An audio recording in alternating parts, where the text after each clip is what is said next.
Kanalıma hoş geldiniz. Bugün sizlere orkidelerin çiçek açabilmesi için dalı nasıl kesmemiz gerektiğinden ve orkide budama şekillerinden bahsedeceğim.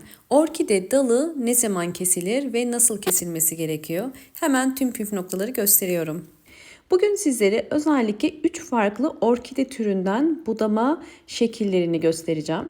Orkideleri budama yaparken yani dallarını keserken dikkat etmemiz gereken bir takım püf noktalar var. Hemen size birinci orkidemi gösteriyorum. Bakın bu ana dal. Ana daldan çıkan bir çiçek dalı gördüğünüz üzere bütün çiçeklerini döktü. Çiçeklerini döktüğü boğumlar, bakın şöyle yakından gösterirsem bunlar çiçeklerin döktüğü boğumlar ve şu anda boş boğumlar. Bu boğumlardan artık çiçek dalı çıkmayacak. Bu yüzden budama işlemini yapıyoruz ki boğumlardan tekrardan çiçek dalı çıkabilsin. Bu bir boğum ve gördüğünüz üzere üzeri kabuklu. Yani bunların içinden tekrar çiçek dalı ya da keiki çıkabilir. Hemen bakın gördüğünüz üzere şurada boş boğumlar. Bu ilk çiçeğini dökmeye başladığı boğum. Budama yaparken dolu boğum ile boş boğum arasından kesiyoruz. Bakın gördüğünüz üzere dolu boğum ve boş boğumun arasından kesiyoruz. Hemen bir parmak üzerinden tek hamlede ve keskin bir bıçak kullanmanız gerekiyor ki dalın ezilmemesi gerekiyor. Bakın gördüğünüz üzere kestim. Kestiğiniz dalın üzerine isterseniz toz tarçın sürebilirsiniz ya da bir şey sürmenize gerek yok. Orkide dalının üzerinde çiçek varken budanır mı? Bu da yine çok merak edilen bir soru.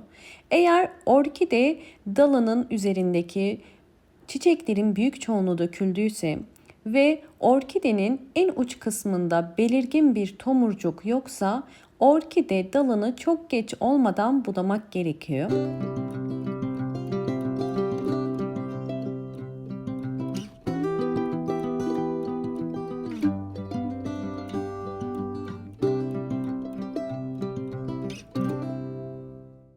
Bakın kesilen yeri de görüyorsunuz. Özellikle budama yaparken en alt boğumlardan kesmiyoruz. Çünkü genelde üst boğumlardan çiçek dalı çıkar. Eğer kesersek çiçek dalı çıkarma ihtimalini de yok etmiş oluruz. Evet, yaprakları da bakın gayet sağlıklı ve yeni bir yaprak çıkarıyor. İkinci budama şekli bakın, bu bir ana dal. Yan daldan çiçek dalı vermişti ve yan dalda çiçeklerini döktüm. Yan daldaki budama nasıl yapılır? Çünkü ana daldan farklıdır. Yan dalın hepsini kesmek mi gerekiyor? Bakın bunlar gördüğünüz üzere bakın yeşil yani dolu boğum. Hemen sonraki boğum da boş boğum. Budama yaparken yan dalda da aynı şekilde yapıyoruz.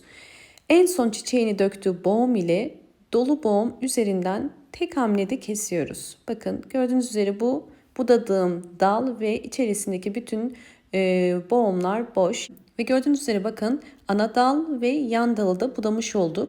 Üçüncü tür budamada ise tamamıyla orkide dallarının sararması durumunda nasıl bir budama yapılması gerekiyor ve neden sararır? Bu orkidemin dalının sararmasının nedeni bu orkidem yaklaşık olarak 3-4 dönemdir çiçek dalı çıkarıyor. Bakın hemen anlayabilirsiniz. Üçüncü budadığım dal bu dal. Ve bu da bakın ikinci çiçek dalını çıkarmış olduğu bir dal. Ve bu tarz durumlarda orkideler durmadan çiçek dalı çıkardıkları için kısa bir süre sonra artık yorulmaya başlarlar ve yeni çiçek dalı çıkarırlar. Bakın gördüğünüz üzere bu yeni çıkardığı çiçek dalı. Diğer dallar ise birkaç dönem üst üste çiçek dalı verdiği için artık bu dallardan sararmalar olabiliyor. Bu tarz durumlarda yapmanız gereken en alttan kesmeniz bakın. Çok fazla uzun kesmenize gerek yok. En alttan tek hamlede kesin. Evet bu şekilde bakın kesiyorum. Ve diğer dalı da aynı şekilde keseceğim. Orkide dalının sararmasının diğer nedenleri ise eğer orkideleriniz çiçek döktükten sonra uzun süre eğer budamadıysanız bu da orkide dalının sararmasına sebep olabilir. Ya da eğer çiçeklerinizi çok fazla suluyorsanız sulamadan da kaynaklanan kök çürümeleri ya da mantar hastalıkları gibi hastalıklarda orkide dalının çürümesine sebep olabilir. Evet budama işlemini tamamladım Ve gördüğünüz üzere bakın artık orkide bakımını yaptık. Zaten yeni bir çiçek dalı vardı. Diğer budamış olduğum orkidelerimde de bol ışık alan bir yere koyup benim yaptığım gibi bir su püskürtme kabına su koyarak bu şekilde günde bir kere sadece boğum yerlerine su püskürtebilirsiniz. Çok fazla su sıkmanıza gerek yok. Sadece burada önemli olan nemlendirmek ve bakın görüyorsunuz bu yeşil boğumlar yavaş yavaş kabarmaya başlamış ve buraların nemli kalıp daha hızlı çiçek dalı çıkarabilmesi için benim yaptığım gibi günde bir kere sadece su püskürtebilirsiniz. Budama sonucu orkidelerimdeki aylar içerisindeki gelişimleri sizlerle paylaşacağım.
Budadığım orkidelerim çiçek dalı çıkardı.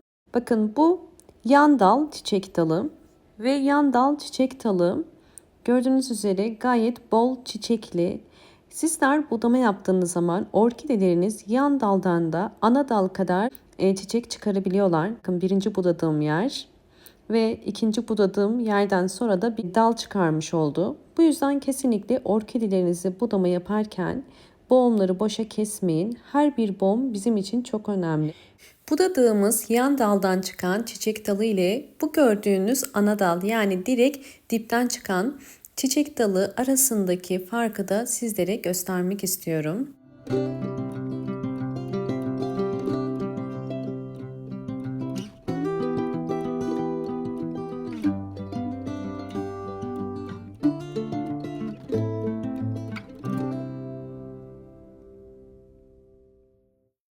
Orkidelerinizin çiçek sayısının fazla olmasını istiyorsanız ve özellikle bol bol çiçeklenmesini istiyorsanız mutlaka budamayı zamanında yapın ve mutlaka orkidenizi bol ışık alan pencereye yakın bir yere koyun. Umarım bu anlattığım bütün bilgiler sizler için faydalı olmuştur.